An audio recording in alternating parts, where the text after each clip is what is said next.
तो जैसे कि आपको पता होगा कि सीबीएसई ने अपने लेटेस्ट सैम्पल पेपर्स रिलीज़ किए हैं, तो आज हम बिजनेस स्टडीज़ का सैम्पल पेपर देखेंगे।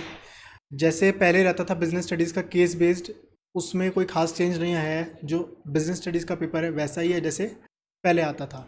सो बहुत ही सिंपल है, बहुत ईजी है, लेकिन मेरा क्या इसको लेके टेक रहेगा वो मैं इसके अंदर थोड़ा सा एक्सप्लेन करूँगा। थोड़े से नए पॉइंट्स हैं वो इसके अंदर डिस्कस होंगे, ठीक है। तो सबसे पहले देखते हैं क्वेश्चन नंबर 1। बहुत ही सिंपल, बहुत ही इजी क्वेश्चन है।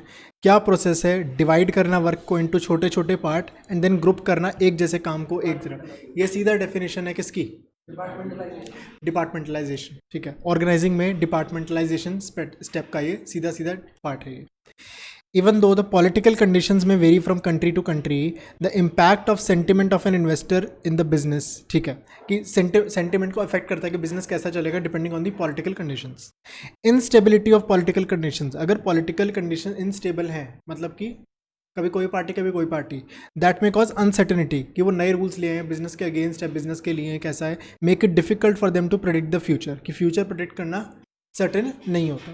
विच feature of business environment is highlighted? Specific and general forces, ये हुआ है कैसे? Political is a specific force. Dynamic nature, keep on changing, ये भी है। रिलेटिविटी, कि हाँ vary from country to country. तो इसमें तीनों चीज़ें आ रही हैं, so the answer is all of the above. लेकिन हर बार answer all of the above नहीं होगा, आगे क्वेश्चन में देखेंगे। एक क्वेश्चन ऐसा है जिसमें दोनों आंसर कहेंगे बोथ ए एंड बी, लेकिन वो आंसर नहीं है। तो अभी ऐसे नहीं बिठाना कि हर बार ऐसा होता है। एक ये नया चेंज है कि अब तक आंसर ऐसे देते थे जिसमें ऑल ऑफ द अबव होता था हमेशा, लेकिन अब वो चेंज हो गया। हो भी सकता है, नहीं भी हो सकता, तो वो पहले से माइंड में बायस बना के मत चलना। अगला क्वेश्चन है, any one called be a manager irrespective of the educational qualification possessed, identify the characteristic of profession. कौन सा profession? Restricted entry. Restricted entry कहता है आपके पास एक क्वालिफिकेशन होनी चाहिए, एग्जैक्ट क्वालिफिकेशन वर्ड उसमें यूज्ड है, सो दैट्स वाई डायरेक्टली इसको कर रहा है रिस्ट्रिक्टेड एंट्री। उसके बाद आता है, even after opening up the Indian economy in 1991, foreign companies found it extremely difficult to cut through the bureaucratic red tape too. ये क्या चीज़ होती है बताओ? ब्यूरोक्रेटिक रेड टेप क्या होता है? होता क्या है? यही तो मतलब है, करप्शन, ठीक है ना। करप्शन की वजह से काम नहीं कर पा रहे थे, ठीक है, जिससे क्या हो रहा था, नेगेटिव इंपैक्ट पड़ रहा था बिजनेस में, ठीक है। क्या डायमेंशन बिजनेस एनवायरनमेंट का किसकी वजह से नेगेटिव इंपैक्ट पड़ा है? रूल्स तो थे, लीगली तो सही था कि हाँ आप ये करो, ऐसे करके आप बिजनेस आप ओपन कर सकते हो, लेकिन बिकॉज ऑफ करप्शन गवर्नमेंट अगर स्ट्रिक्ट होती तो उस केस में ये सब चीज़ें नहीं होती, पॉलिटिकल हुआ, ठीक है ना। अगर रूल्स की बात आती, रूल्स वीक थे। अगर मैं बात करूं इकोनॉमी ओपन अप नहीं हुई तो किस में गलती है? लीगल, तो लीगल वाला पार्ट आ जाएगा ना।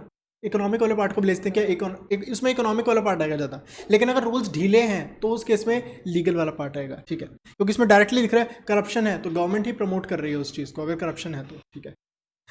Name the process of working with and through others to effectively achieve organisational objective by efficiently using resources in a changing environment. Directly management की डेफिनेशन है, डायरेक्ट डेफिनेशन नहीं है, काइंड ऑफ डेफिनेशन है management की, ठीक है। Increase in demand for many ayurvedic medicine, demand बढ़ रही है आयुर्वेदिक मेडिसिन की, हेल्थ प्रोडक्ट्स की, सर्विसेज की। क्यों? क्योंकि इम्यूनिटी बिल्ड करनी है। क्यों हुआ? क्योंकि हेल्थ केयर बढ़नी है because of spread of corona virus. कौन सा फीचर बिजनेस एनवायरनमेंट का डिस्कस हुआ है? स्पेसिफिक जनरल फोर्स की तो बात ही नहीं लग रही, इंटर रिलेटेडनेस लग रहा है कि हाँ इंटर रिलेटेड है, कि हाँ सोशल हेल्थ खराब हुआ, यहाँ इसकी डिमांड बढ़ गई, ठीक है ना, बिजनेसेस बढ़ रहे हैं। रिलेटिविटी कहीं बात नहीं, कोई ये थोड़ी बोला कि एक कंट्री दूसरी कंट्री, ऐसे कोई बात नहीं। तो इसमें बी लग रहा है, बी परफेक्टली सही नहीं है बट ऑलमोस्ट सही है ये चीज़, ठीक है। Which of the following is not an element of social environment? Social environment कौन सा नहीं है? Birth rate, death rate, population shift, constitution, life expectancy. इसमें देख के पता लग रहा है ये कॉन्स्टिट्यूशन कौन सा पार्ट है, फिर बताओ? लीगल वाला पार्ट है ये, ठीक है। Even where members of a department willingly cooperate and work, a manager has to coordinate the efforts. मैं चाहता हूँ वर्क करना, मैं खुद से कोऑर्डिनेट करना चाहता हूँ, फिर भी कॉन्शियस मैनेजमेंट मैनेजर खुद कराता है। क्यों ज़रूरी है? मैं वही बोलूँ कि आप मैं खुद से पढ़ लूँगा जितना पढ़ना है, तो वो चीज़ खुद से नहीं होती वो, ठीक है ना। खुद से कोऑर्डिनेट करना नहीं, मैनेजर को खुद से कराना पड़ता है कोऑर्डिनेशन, ठीक है। दो चीज़ें होती है, एक होती है कोऑपरेशन, एक होती है कोऑर्डिनेशन। कोऑपरेशन मतलब कि मैं अपने हिसाब से कर लूँगा जो ठीक लगेगा, कोऑर्डिनेशन मतलब जो आप बोलोगे वो मैं करूँगा ढंग से, ठीक है ना, अपने आप से सबको सही चीज़, सब सही चीज़ लगती है, ठीक है ना, वो चीज़ की बात नहीं हो रही, मैनेजर को डेलिबरेटली आना पड़ता है। तो कौन सा कैरेक्टरिस्टिक है, coordination is a deliberate function, ठीक है। Name the function of management which helps in formulation of future plans, कौन सा फंक्शन है जो प्लान बनाने में हेल्प करता है, प्लान बनाना नहीं पूछ रहे, प्लान बनाने में हेल्प करता है। In the light of problems that were identify, जो प्रॉब्लम्स हमने आइडेंटिफाई की थी, ये दिक्कत थी, दिक्कत किसमें पता चलती है, कंट्रोलिंग में, कंट्रोल किया तो पता चला ना ये दिक्कत है, तो कौन सा आगे पढ़ने की भी जरूरत नहीं है, कंट्रोलिंग इसका हो गया, controlling. Identify an important principle of management control in which only significant deviations which go beyond permissible limit should be brought to the notice of the management। देखो दो चीज़ होती है, एक होता है critical point control और एक होता है management by exception। critical point control और management by exception। critical point कहता है कि जब कोई चीज़ critical हो जाए ना तो उस पर ध्यान दो, और management by exception कहता है सब पे ध्यान मत दो, जब कोई, आप सब पे ध्यान मत दो, जब कोई चीज़ लिमिट से ऊपर चला जाए ना तब उस पर ध्यान दो। तो इसका आंसर क्या होना चाहिए, management by exception, management by exception. लेकिन मैनेजमेंट बाय एक्सेप्शन वर्ड दिया नहीं हुआ, मैनेजमेंट बाय कंट्रोल दिया हुआ है, ये कोई चीज़ नहीं होती। क्रिटिकल पॉइंट कंट्रोल दिया हुआ है, लेकिन ये क्रिटिकल पॉइंट कंट्रोल की डेफिनेशन नहीं है, बोथ तो हो ही नहीं सकता। तो इन्होंने मैनेजमेंट बाय एक्सेप्शन का एक और नाम दिया हुआ है, कंट्रोल बाय एक्सेप्शन। ये एक नई चीज़ है, मैनेजमेंट बाय एक्सेप्शन की जगह बोल दिया कंट्रोल बाय एक्सेप्शन। ये लैंग्वेज से भी दिख रहा है, of which principle of management control, मतलब इन्होंने मैनेजमेंट को, कंट्रोल को इन्होंने इंटरचेंजेबली यूज़ किया। ये एनसीईआरटी में भी नहीं है, ये नया पॉइंट है। मतलब मैनेजमेंट बाय कंट्रोल नाम से भी आ सकता है, और सॉरी मैनेजमेंट बाय एक्सेप्शन भी आ सकता है, और कंट्रोल बाय एक्सेप्शन भी आ सकता है। ये एक ही चीज़ है, आपको कंट्रोल बाय एक्सेप्शन को मैनेजमेंट बाय एक्सेप्शन की तरह ही इसको ट्रीट करना है, ठीक है। Dash is the process by which manager brings out order out of the chaos, कि सब कुछ भी कर रहे हैं, ऑर्डर लाना। रिमूव्स कन्फ्लिक्ट, कन्फ्लिक्ट ना आए, कौन किसको करेगा, responsibility sharing, creates environment suitable for team work वगैरह हो। तो क्या है चीज़ है, ऑर्गेनाइजिंग। एक ऑर्गेनाइजेशन किस तरीके से बनता है, दो तरीके होते हैं, डिविजनल और फंक्शनल। तो एक स्ट्रक्चर क्रिएट करना जिसके अंडर काम होगा, कौन किसको रिपोर्ट करेगा, ठीक है। Dash ensures that the heads of separate business units, अलग अलग बिजनेस यूनिट हैं, are responsible for profit loss. Divisional structure, क्योंकि हर बिजनेस एक अलग यूनिट है, और अगर अलग फंक्शन होते तो फंक्शनल यूनिट। इसमें अब हमें मैच करना है, मैच करना है। प्रोडक्ट कंसेप्ट, प्रोडक्ट कंसेप्ट कहता है प्रोडक्ट बहुत बढ़िया क्वालिटी का होना चाहिए, it relates to maintaining high quality. इसका आंसर क्या है, अब मैच करना है, मैच करना है, वो नहीं है ये कि कौन सा सही है। सेलिंग कंसेप्ट, सेलिंग कहता है चीज़ें बेचो, बहुत ज़्यादा ऐड कर करके बेचो, सेटिस्फाइंग कस्टमर नीड नहीं है। Aggressively pursuing buyer to purchase, मतलब एग्रेसिवली पीछे ही पड़ जाओ ऐड कर करके, ये क्या चीज़ है, selling concept. Marketing concept, satisfying the need of consumer. तो आंसर होगा फर्स्ट, फिर थर्ड और फिर सेकंड, डी, ठीक है। अगली चीज आती है, in order to get feedback about its recently launched immunity boosting Ayurvedic medicine, Atulya limited conducted an online survey through a question to gather the customer views. कि एक ऑनलाइन सर्वे किया, ठीक है ना। आइडेंटिफाई द मार्केटिंग फंक्शन, किसी ने अगर ये पढ़ा भी नहीं हुआ चैप्टर वो भी इसका आंसर दे सकता है। कौन सा फंक्शन यूज किया होगा, कस्टमर सपोर्ट सर्विस तब होगा ना जब कोई चीज़ बेची है तभी तो कस्टमर सपोर्ट आएगा ना, ठीक है ना। डी है इसके अंदर, gathering and analysing market information. अभी तो पता कर रहे हैं, अभी प्रोडक्ट लॉन्च नहीं किया, अभी प्रोडक्ट लॉन्च करने वाले हैं, तो एनालाइज कर रहे हैं क्या इसकी रिक्वायरमेंट होगी नहीं होगी, ठीक है ना। अगली चीज़, ठीक है, इसका solar limited is searching options to raise 20,000 crore from the primary market. Primary market मतलब शेयर मार्केट से नहीं कर रहे, जो ट्रेडिंग होती है वहां से नहीं कर रहे, प्राइमरी मार्केट से कर रहे हैं। फॉर डाइवर्सिफिकेशन एंड मॉडर्नाइजेशन, मतलब कि लॉन्ग टर्म के लिए पैसे चाहिए, थोड़े टाइम के लिए चाहिए, लॉन्ग टर्म के लिए चाहिए, क्योंकि आप डाइवर्सिफाई करो, अलग अलग प्रोडक्ट लाइंस में जा रहे हो, एक साल में खत्म नहीं हो जाएगा ये पैसे, ठीक है ना। It hired the services of a renowned financial consultancy firm Dhanlaxmi for suggesting the options for the same. इसने क्या किया, suggested a list of options to board of directors.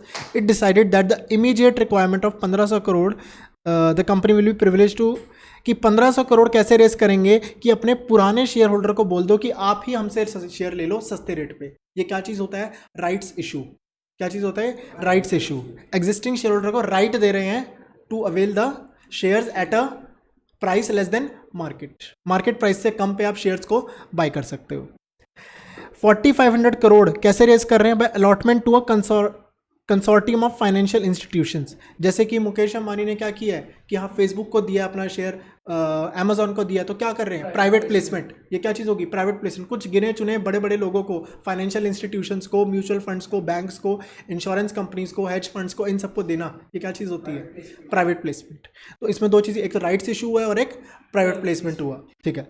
Instead of inviting, instead of, ये बोल रहे हैं ये नहीं किया, प्राइवेट को दिया, पब्लिक को ना देने के बजाय प्राइवेट को दिया। इन्वाइटिंग पब्लिक ये नहीं किया इन्होंने, पब्लिक से पैसा रेज नहीं किया। It was further decided to raise capital to the tune of 6000 crore through an issuing house. ये क्या होता है? Offer for cell.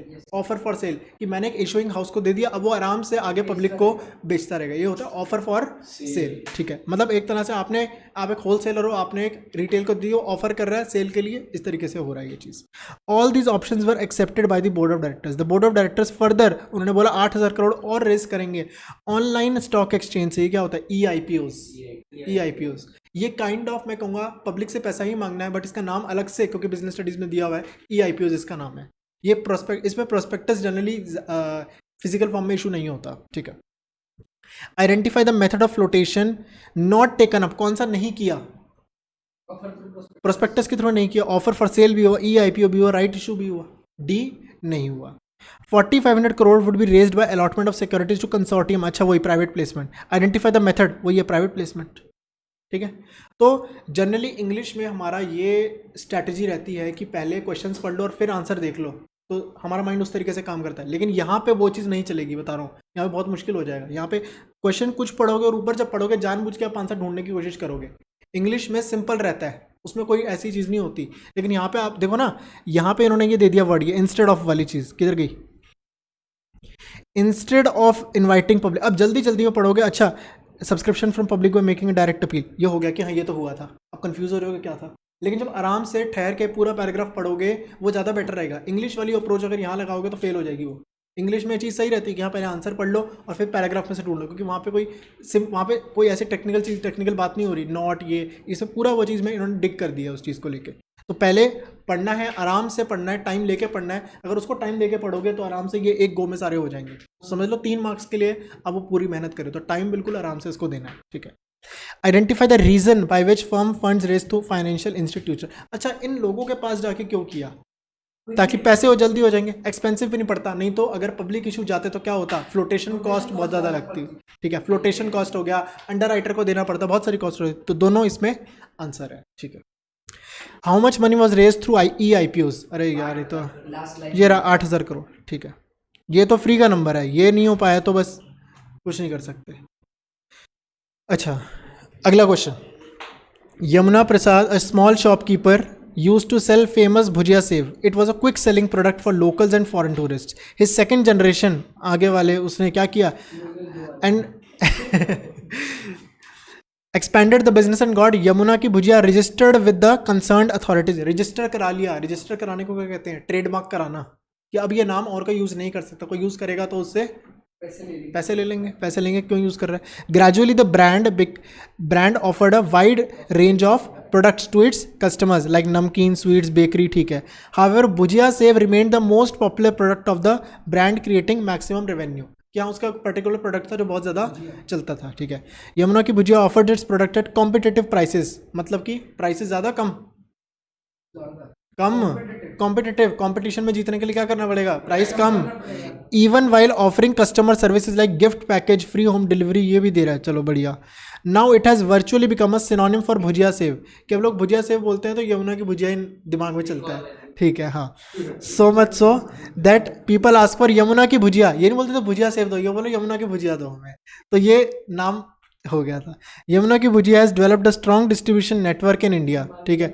Distribution network भी बहुत बढ़िया हो गया था। Abroad by setting up retail, अच्छा इसने अब्रॉड भी काम शुरू कर दिया। ऐसा कौन बिजनेस कर रहा है, समझ नहीं आ रहा। Reaching out to customer through internet selling, online selling शुरू कर दी, बहुत बढ़िया। प्रमोशन ऑफ द ब्रांड, मतलब एंजॉय करके करोगे तो है कि अब क्वेश्चन करोगे, देखना क्वेश्चन के आंसर आराम से निकल के आएंगे। Promotion of the brand had always been low profile, कि इसकी प्रमोशन ज़्यादा करते नहीं थे। तो क्या है ये? ज़्यादा करते नहीं थे। Till the increase in competition push to hire the services of, और जब कंपटीशन ज़्यादा आने लगे, लोग देखने लगे ये तो करता नहीं, हम भी आते हैं, तो उन्होंने एक प्रोफेशनल एडवर्टाइजिंग एजेंसी को हायर किया, Vigyapan private limited, for promoting its product. On the advice Yamuna की bhujia has also worked upon managing public opinion by developing relations with the masses through sponsoring cultural events. ये IPL वगैरह होते हैं, वहाँ पे अपने स्पॉन्सरिंग वगैरह करने लग गए, मेंटेनिंग पब्लिक पार्क्स, ये सब करने लग गए। तो ये बहुत बड़ा बिजनेस इन्होंने कर लिया, ठीक है ना। तो जब तक एक स्टोरी की तरह देखोगे तो इजी रहेगा। अगला देखो, his second generation expanded the business and got Yamuna की bhujia registered with reference to this. Yamuna is a trademark. Trademark आप एक प्रोटेक्शन दे रहे हो कि ये नाम सिर्फ मैं ही यूज कर सकता हूँ। ट्रेडमार्क कुछ नहीं होता है, फालतू चीज़ है ये, कुछ नहीं होता है ट्रेडमार्क, कुछ नहीं होता। जिसने सब सुना है ना बिजनेस स्टडी, ट्रेडमार्क वो देखा ट्रेडमार्क, कौन सा ट्रेडमार्क, ये देखो कैसे खेल रहे हैं। ट्रेडमार्क कुछ नहीं होता, कुछ नहीं होता, ये कुछ नहीं होता, ये बस इंग्लिश में गेम खेल रहे हैं। तो देखो क्या इस बार कर रहे हैं, ट्रेडमार्क। तो जिसने सिर्फ सुना भी है ना, वो भी गलत कर देगा, ठीक है। चलो, यमुना की bhujia offer its products at competitive prices even while offering customer services like gift packaging, free home delivery. Identify the factors affecting the element of marketing. कौन सा मार्केटिंग का मेथड यूज हुआ है, कौन सा यूज हुआ है?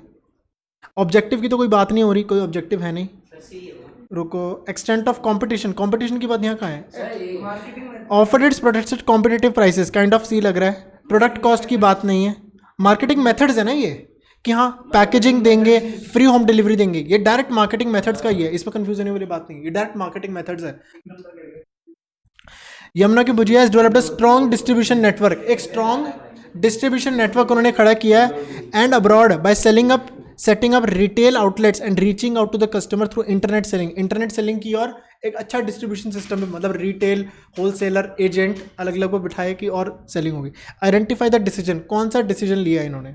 एक है स्टोरिंग की तो बात ही नहीं आ रही कहीं भी, स्टोरिंग की तो बात ही नहीं है, तो इसका मतलब बोथ, ये वाला क्वेश्चन है, हाँ बोथ एंड भी हो नहीं सकता, ठीक है। रिगार्डिंग द चैनल्स और इंटरमीडियरीज, यही तो है कि ऑनलाइन भी सेल करेंगे और डिस्ट्रीब्यूटर्स के थ्रू भी सेल करेंगे। ब्रांडिंग, पैकेजिंग, कई बात ही नहीं है इसकी तो, ठीक है ना।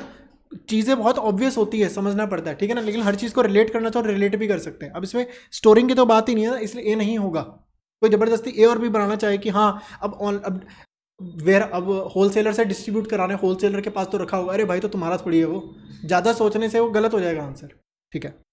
On the advice of Vigyapan, Yamuna ki Bhujia has also worked upon managing public opinion by developing relation, mass, cultural, sporting events. Name the department. कौन सा डिपार्टमेंट ये काम करेगा? मार्केटिंग वाला करेगा। सेपरेट डिपार्टमेंट बना इसी काम के लिए, ये भी कर सकता है। एक आउटसाइड एजेंसी, बाहर वाली कंपनी को, अरे इसी ये बाहर वाली कंपनी तो थी, कौन सा घर की थी, ठीक है ना। तो तीनों चीज़ें हो सकती हैं। तो इसमें तो अगर बी वाला उतना इंट्यूटिवली नहीं लग रहा हो कि बी हो नहीं सकता, तो ए और सी तो लग ही रहा है। हम खुद कर सकते हैं मार्केटिंग, या तो किसी बाहर वाले को बुला के कर सकते हैं, तो सी भी काइंड ऑफ सही लगता है उस टाइम पे, ठीक है ना, अगर कंफ्यूजन हो तो। Identify the level of management. अब इसमें बी कैसे होगा मैं थोड़ा बता देता हूँ, कि अगर एक प्रोजेक्ट बहुत ही बड़ा है तो उस केस में एक अलग डिपार्टमेंट बना दिया कि तुम यही काम करोगे, इसलिए बी भी हो सकता है, ठीक है। अगला, identify the level of management, जिसका टास्क क्या है? इंटीग्रेट डाइवर्स एलिमेंट्स, सारे एलिमेंट्स को एक करना, कोऑर्डिनेट करना डिफरेंट डिपार्टमेंट्स के बीच में, कि डिपार्टमेंट्स के बीच में मिडिल करता है according to the overall objective लेकिन टॉप लेवल देखता है। तो इसमें टॉप लेवल ही आएगा, क्योंकि टॉप भी मैनेज करता है और मिडिल वाला भी मैनेज करता है, लेकिन ओवरऑल ऑब्जेक्टिव कौन देखता है? टॉप लेवल देखता है। तो इसमें देखना पड़ेगा, तो इसमें आंसर क्या होगा? Top level. State any 2 functions of the level of management. कोई ऊपर के 2 फंक्शन बता दो, डायरेक्ट क्वेश्चन है, डायरेक्ट क्वेश्चन है। इंटर्नशिप ट्रेनिंग, वेस्टिब्यूल ट्रेनिंग, ये डायरेक्ट क्वेश्चन है, ऑन द जॉब और ऑफ द जॉब के। अच्छा, ठीक है। Controlling is an indispensable function of management, मतलब इसके बिना काम नहीं हो सकता। Without controlling the best of the plans, do you agree? Yes I agree, वो लिख देना है। क्या इंपॉर्टेंस ऑफ कंट्रोलिंग, ये डायरेक्ट क्वेश्चन है।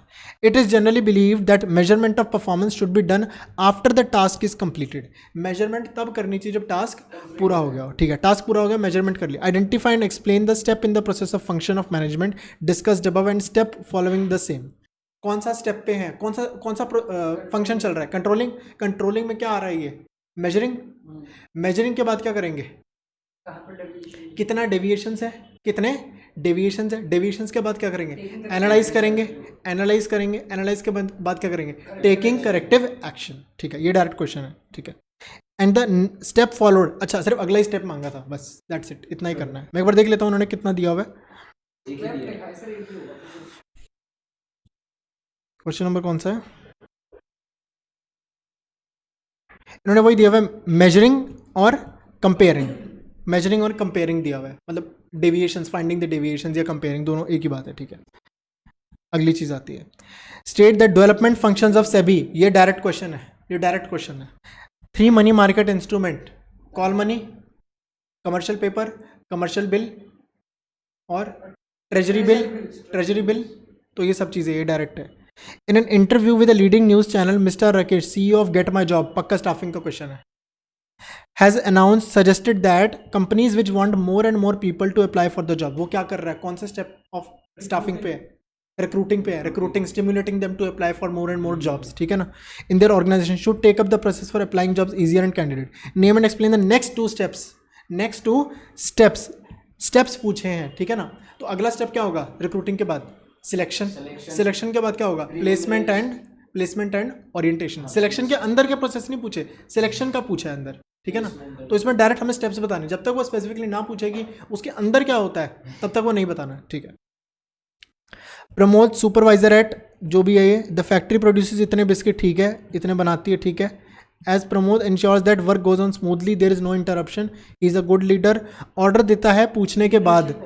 Working out the policies with the acceptance of the group, जो ग्रुप कहता है वैसे अकॉर्डिंगली चलते रहता है, ठीक है। कौन सा लीडरशिप स्टाइल है इसका? डेमोक्रेटिक या पार्टिसिपेटिव, कुछ भी कह सकते हैं, जिसमें पहले वो डिसीजन लेता है, सोचता है, सबके साथ डिस्कस करता है और फिर अप्लाई करता है। ब्रीफली एक्सप्लेन, हाँ बिल्कुल बिल्कुल, आइडेंटिफाई करना है, एक्सप्लेन करना है, दैट्स इट। अब टू द पॉइंट चीज़ें लिखनी है, बड़े बड़े चीज़ें अब लिखने की जरूरत नहीं है, टू द पॉइंट चीज़ लिखो।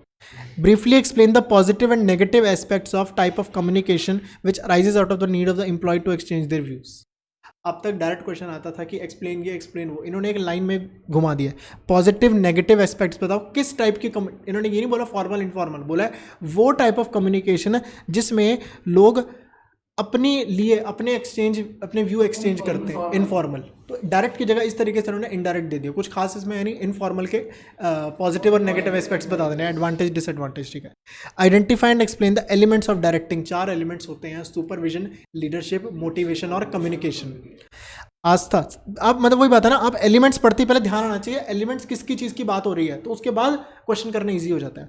आस्था, manager has the ability to influence the others, कि वो ऐसा करती है कि दूसरे उसको देख के फॉलो करते हैं। लीडरशिप, वैसे लीडर है, ठीक है ना, लाइक कोई भी।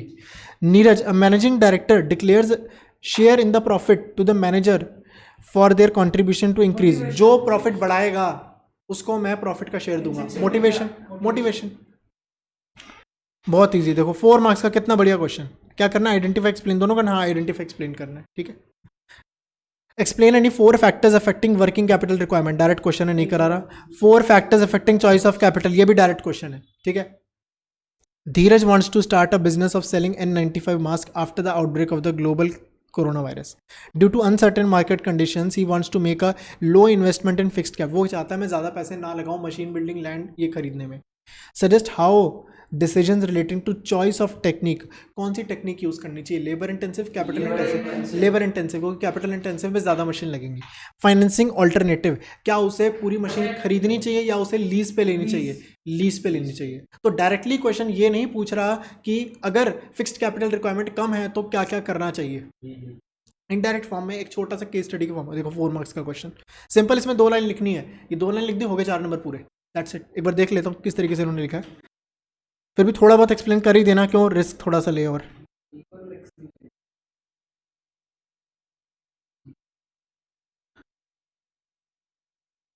ठीक है, चॉइस ऑफ टेक्निक कि वो लो करना चाहता है, इसलिए टेक्नोलॉजी बेटर, टेक्नोलॉजी अगर वो ज़्यादा लेगा तो ज़्यादा पड़ेगी, मतलब आराम से कहानी बना के 2 लाइन में बता देना, 2 लाइन में एक, फिर 2 लाइन में एक, ठीक है। राइट टू, ये राइट्स बताने हैं, डायरेक्ट क्वेश्चन है, नहीं बता रहा इसके बारे में। एक्सप्लेन करना है, ये डायरेक्ट, ये प्रिंसिपल्स बताने, ये डायरेक्टर नहीं बता रहा मैं। Planning is worth the cost involve, क्या ऐसा है कि इतनी ज़्यादा कॉस्ट रखने के बाद भी प्लानिंग अच्छी है? हाँ अच्छी है, ठीक है, आगे बता दो क्यों लगता है, क्यों नहीं लगता, दोनों दोनों साइड बता सकते हो। ऑल दो पीछे अगर देखोगे तो कह रहे हैं कि अच्छी है, प्लानिंग इंपॉर्टेंस है, लेकिन एक ओपिनियन बेस्ड क्वेश्चन है। आप उल्टा भी बोल सकते हो कि नहीं इतने पैसे लगते हैं, सक्सेस की गारंटी नहीं है। आप डिसएडवांटेज भी बता सकते हो, दोनों ही आंसर सही है, क्योंकि यहाँ पे ये नहीं बोल रहा कि बताओ कॉस्ट लगने के बाद भी प्लानिंग अच्छी क्यों है। डू यू एग्री ये पूछा है हमसे, बता नहीं रहे कि एग्री करना पड़ेगा। तो यहाँ पे आंसर दोनों हो सकते हैं and CBSE should have given both the answers, जो कि गलत है, ठीक है। लेकिन यहाँ पे आंसर दोनों हो सकते हैं और दोनों के ही मार्क्स मिलेंगे, ठीक है। If the project is important then more alternative should be generated, बिल्कुल सही बात है। अगर बहुत इंपॉर्टेंट है, अलग अलग ऑल्टरनेट्स होने चाहिए कि हाँ उसमें से हम बेस्ट चूज कर पाएं। And thoroughly discussed among the members of the organisation, identify and explain the step in the process of planning. कौन सा स्टेप है ये? Identifying various alternatives. उसका अगला स्टेप क्या होता है? आइडेंटिफाई करने, एनालाइजिंग देम, एनालाइज करने के बाद क्या? सिलेक्टिंग देम, सिलेक्ट कर लिया फिर क्या? फॉलो अप एक्शन, ठीक है। क्या पूछा है? एक्सप्लेन द रिमेनिंग स्टेप्स, बाकी स्टेप्स बता दिए, ठीक है ना। One important difference between S&M Limited and other companies is that instead of operating as one large corporation, it operates as 180 smaller companies. 180 companies के फॉर्म में वो है। Each focused on a specific product area, ये divisional लग रहा है, divisional ही है, ठीक है ना। Implying a selective dispersal of authority, कि हाँ एक सिलेक्टिव अथॉरिटी दे रही है कि इसको देंगे इसको नहीं देंगे। Recognising the decision makers need for autonomy, कि हाँ सब अपने हिसाब से काम करें, बार बार मेरे पास मत आओ काम के लिए, हर डिसीजन के लिए। As decision making authorities push down the chain of command, पूरा नीचे तक उन्होंने सारी डिसीजन मेकिंग नीचे तक ले गई है। क्या है ये? डिसेंट्रलाइजेशन या डेलीगेशन? डिसेंट्रलाइजेशन। डेलीगेशन होता है एक लेवल पे करना, repeated delegation is called decentralisation. इन्होंने पूरे चेन में कर दिया, तो क्या चीज़ है ये? Decentralisation. It enables the company to maintain short lines of communication, जिससे क्या होगा कि कम्युनिकेट करना है तो सिर्फ अपने सुपीरियर से पूछ के काम कर लो, पूरी चेन तक जाने की जरूरत नहीं है। With customers and employees and accelerate the development of talent, जिससे कि टैलेंट भी अच्छा होगा, एम्प्लॉइज खुश होंगे, एम्प्लॉय का मोरल बढ़ेगा, एब्सेंटिज्म कम होगी, ठीक है। Identify the philosophy that is being followed through which it is dividing the decision making responsibility. Decision making responsibility वो डिवाइड कर पा रहा है, किसकी वजह? डिसेंट्रलाइजेशन। स्टेट 25 इंपॉर्टेंस ऑफ, कि हाँ मैनेजमेंट का वर्कलोड कम हो जाएगा, ये डायरेक्ट है, इंपॉर्टेंस ऑफ डिसेंट्रलाइजेशन बताने। Advertising and personal selling both are communication tools used by the marketers to promote their products, yet they differ in approach. Differentiate between the two by giving any 6 points. बिल्कुल सही है, बिल्कुल same है ये, but direct question है, इसमें मैं नहीं बता रहा। Elements of marketing mix are popularly known as 4 P's of marketing. Explain these elements. Direct question है ये, ठीक है ना। तो ये था मेरा पूरे पेपर का एनालिसिस। तो इस वीडियो को यहीं पे एंड करते हैं। तो वीडियो पसंद है तो वीडियो को लाइक करना, चैनल को सब्सक्राइब करना। Thank you.